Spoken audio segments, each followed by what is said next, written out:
Capítulo 23. Sobela gemeu descontroladamente ao sentir Rajen agarrar seus chifres e puxá-la para trás contra seu impulso selvagem. Em sua vida cotidiana na corte, poucos eram tão eloquentes quanto ela. Suas palavras, seus pensamentos, eram tesouros procurados. Seu príncipe valorizava tanto seus conselhos que ela era sempre a primeira a aconselhá-lo. Mas ali, agora, no leito real? Suas palavras se tornaram escassas, e gritos frenéticos, sim. Mais forte.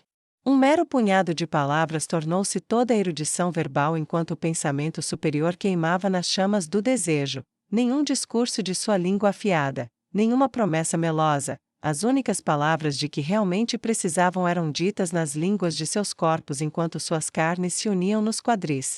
Suas mãos buscavam cada centímetro da elfa-demônio como se ela fosse uma nova terra que ele havia partido para conquistar, e ela fosse a terra ansiosa que ansiava por sua habitação. Ela empinou os quadris e o jogou para trás com tanta força que o membro dele recuou completamente, não por acidente, mas de propósito, para que ela pudesse se virar sobre os lençóis de seda vermelha e pular sobre ele. Ele caiu de costas e os lábios escuros dela cobriram os dele em um beijo.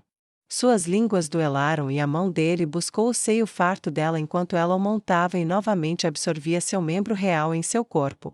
Seus quadris ondulavam, contorcendo-se em um movimento serpenteante para frente e para trás, estimulando a fome dela e a dele, e ela lutava para levantar os joelhos. Ela o encarou com olhos vermelhos e firmes, as unhas arranhando seu peito enquanto se firmava em seu corpo e o deixava observar enquanto ela saltava para cima e para baixo ao longo de seu membro.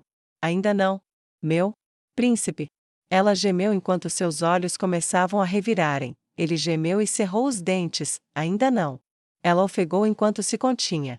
E então ela se chocou com força contra ele, gritando, "Au!", e seu desejo jorrou dos lábios para cima e para baixo, e a plenitude do desejo dele fluiu por dentro do corpo dela. Ela perdeu o controle em seu êxtase espasmódico e caiu sobre ele, com a cabeça encostada em seu ombro.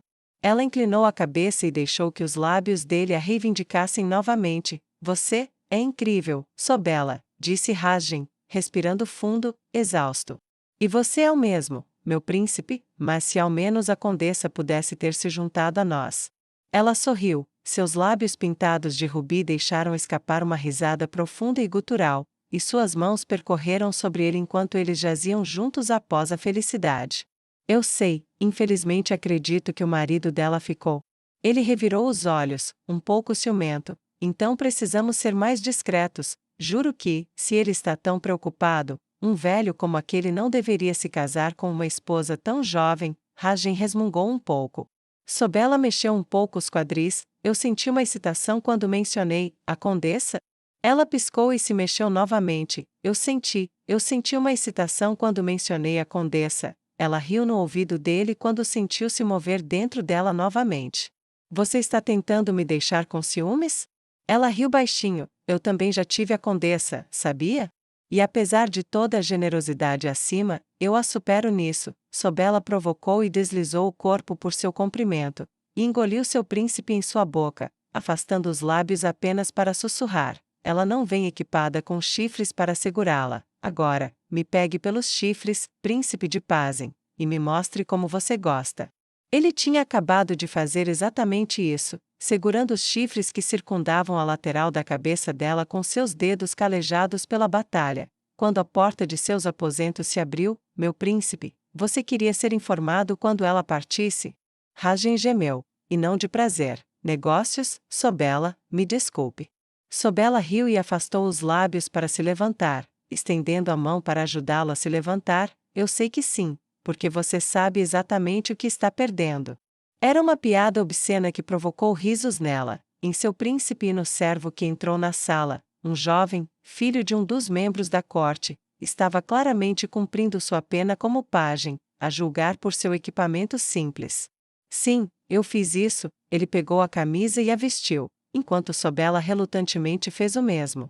"Eu não esperava que ela fosse embora tão cedo, com tão poucos. Por um bandido da classe chefe com 200 sob seu comando?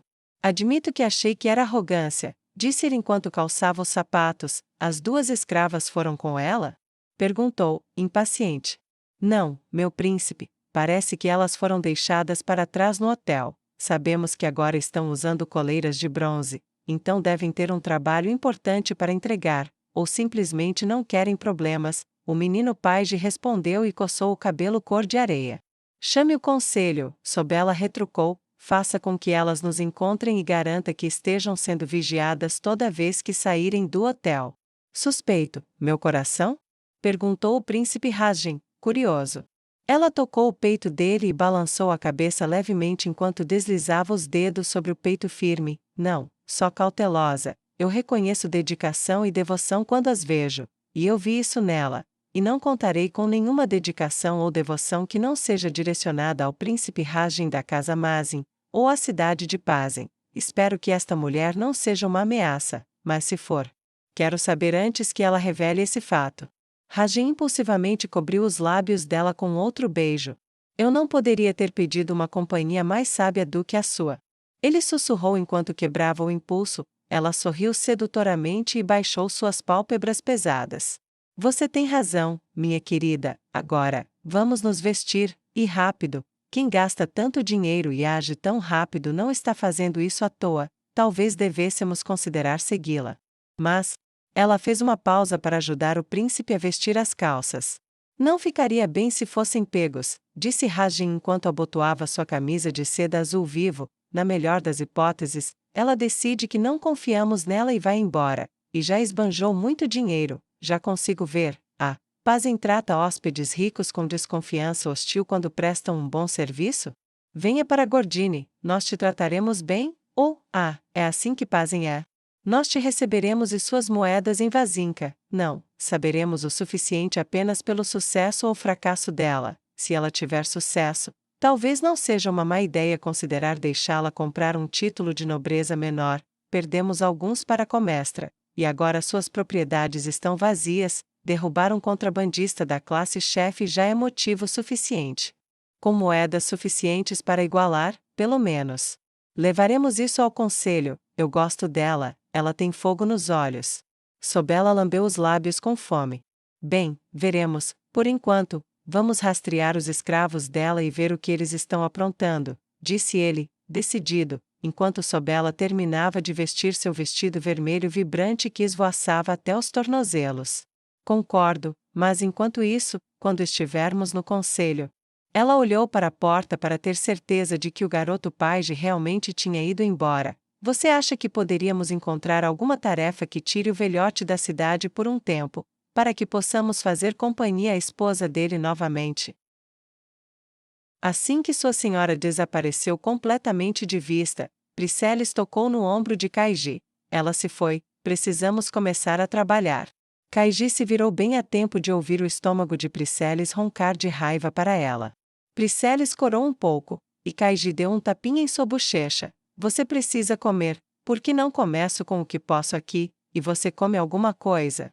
Você também precisa de comida, Kaiji, eu estou acostumada a passar fome, posso trabalhar de qualquer jeito, você não está acostumada com isso. Uma vez, esfreguei o chão por 2 dias quando torce o tornozelo. Um pouco de fome não é nada. Kaiji franziu a testa. Por que, seu dono não te tratou? Priscelis balançou a cabeça. Você não entende. Eu estava sendo tratada e, enquanto estava machucada, fui obrigada a esfregar o chão para não ter que andar enquanto o cataplasma fazia efeito. Se você fosse minha, propriedade da senhora Kaiji, ela teria deixado você descansar. Kaiji engoliu em seco e desviou o olhar de Priscelis. Vá comer. E você pode pegar um pouco para mim. Há algumas tarefas que podemos cuidar agora sem sair do prédio. Nós faremos essas primeiro. Depois que nós duas comermos, sairemos juntas. Kaiji deixou as mãos caírem ao lado do corpo e não esperou por uma resposta enquanto caminhava em direção à porta e pegava sua lista de tarefas. Pobre mulher, ela tinha tudo, absolutamente tudo, e agora ela não tem nada, nem mesmo o próprio nome é realmente dela. Pelo menos eu nunca tive nada a perder, disse Priscelis em voz alta quando Kaiji saiu e foi tocar a campainha para chamar o serviço. Eu deveria fazer algo legal para ela. Vou dar um pouquinho da minha comida quando ela não estiver olhando. Ela vai recusar-se a oferecer. Kaiji seguiu pelo corredor com passos longos e regulares, apenas o peso de sua coleira de bronze e seu reflexo nas muitas superfícies polidas a lembravam de que ela não era quem realmente era, como se fosse um ser vivo lembrando você é posse de alguém. Ao chegar aos degraus, hesitou e olhou para trás, na direção do quarto que agora dividia com Priscilles. Pobrezinha, ela nunca teve absolutamente nada em seu nome, nunca soube quem realmente era, pelo menos eu tive muitos anos como uma pessoa livre, eu tive tudo, pude sentir tantas coisas maravilhosas, ela nunca sentiu. Talvez tudo isso tenha acabado agora, mas, se eu tentar, pelo menos consigo me lembrar, mesmo que esteja ficando mais difícil, pelo menos aconteceu, o que ela já teve. E ela está se esforçando tanto para me ajudar também, eu deveria fazer algo de bom por ela, mas o quê?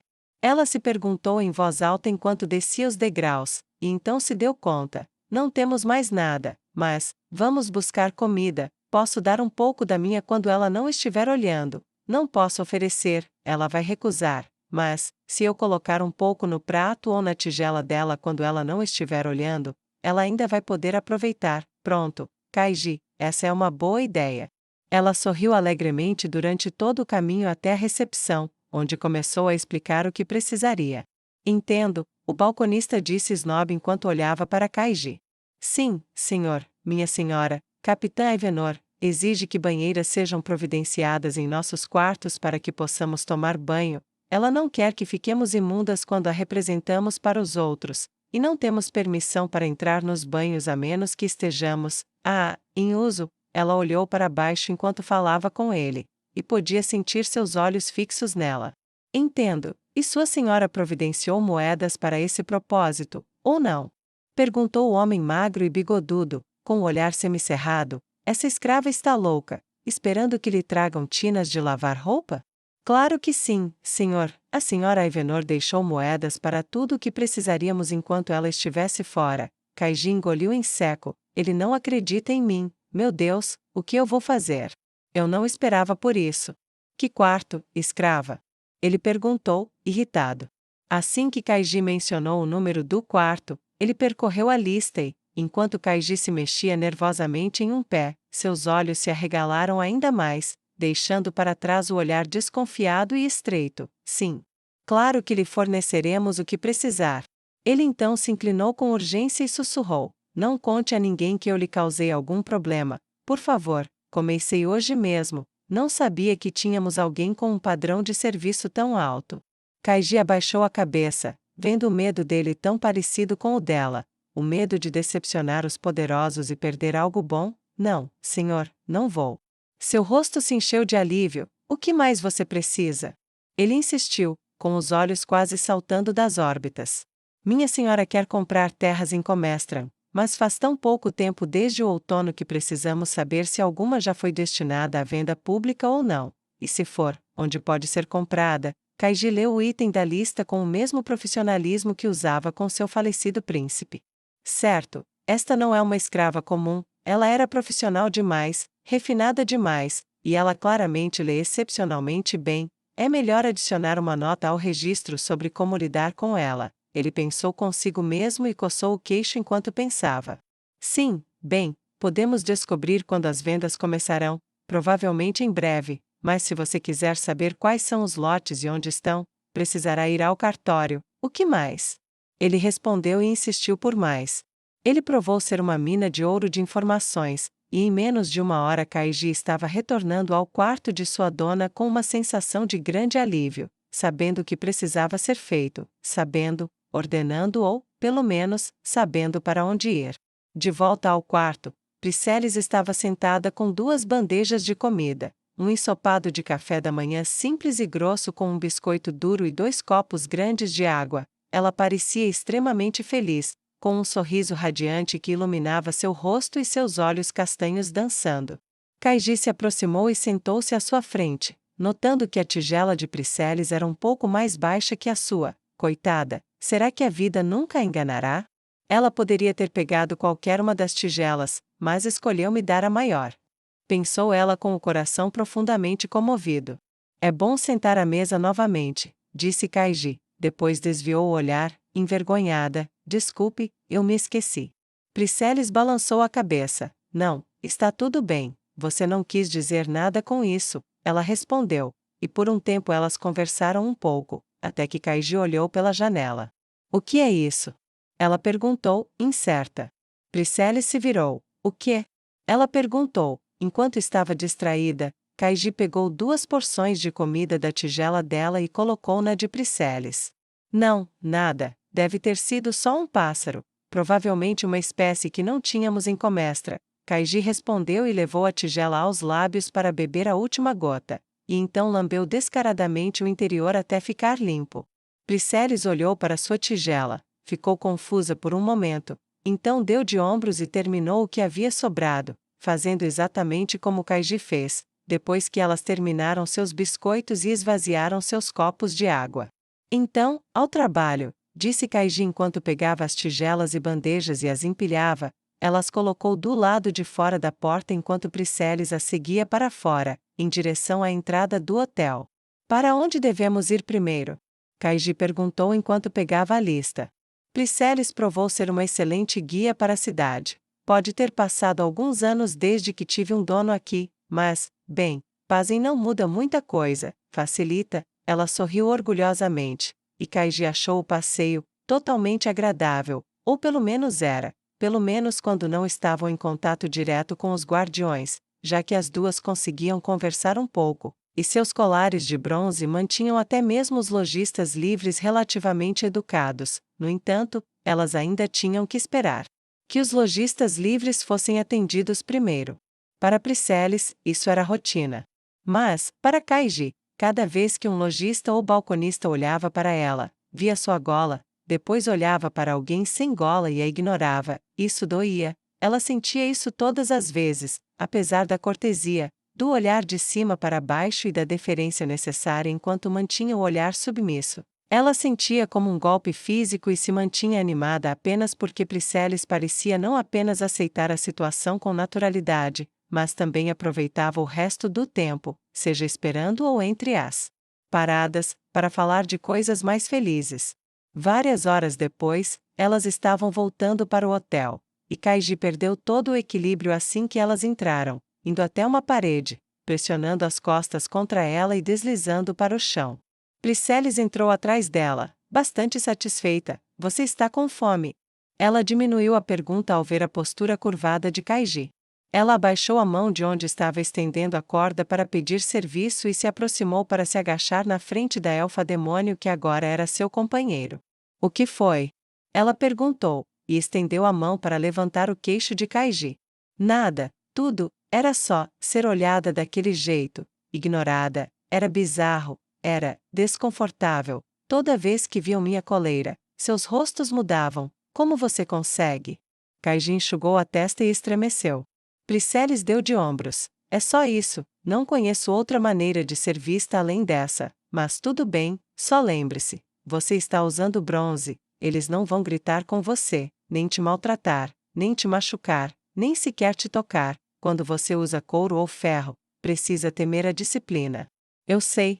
A senhora Kaiji ocasionalmente disciplinava pessoas que usavam ferro ou couro fora de hora. Ela nunca foi cruel com isso, ou pelo menos era o que ela pensava. Eu pensava, sabe, mas agora me pergunto se só isso já não era cruel o suficiente. Kaiji desviou o olhar em direção à janela, seguindo um pássaro que voava à frente, se transformava em um ponto e desaparecia na distância.